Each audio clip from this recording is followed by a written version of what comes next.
Un être humain, il change pour 3 raisons.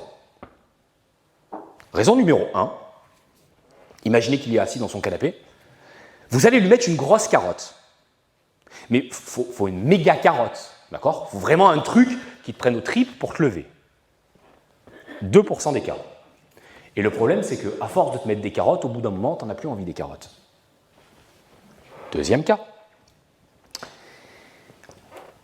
La personne va changer parce qu'elle l'a décidé, parce qu'il y a quelque chose en elle qui bouge, parce que ça vient de l'intérieur, parce qu'il y a un sens qui change.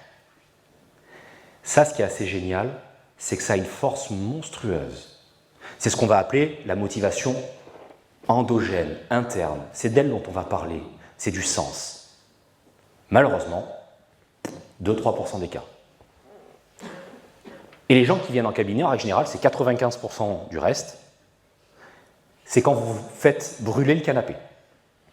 Vous voulez qu'une personne bouge, faites brûler le canapé. Mais c'est pareil, il ne faut pas juste qu'il brûle, il faut qu'il crame complètement le canapé pour que la personne veuille se lever. D'accord? Le premier, c'était la carotte, le deuxième, c'est le bâton. Ce qu'on appelle les motivations exogènes. Et en fait, ces choses-là, le problème, c'est que à court terme, ça marche, mais à long terme, on s'essouffle vite. Et le deuxième problème de ce type de motivation, le deuxième problème de tout mettre, entre guillemets, dans les mains de la motivation, c'est qu'en fait, la motivation, ce n'est pas une énergie constante.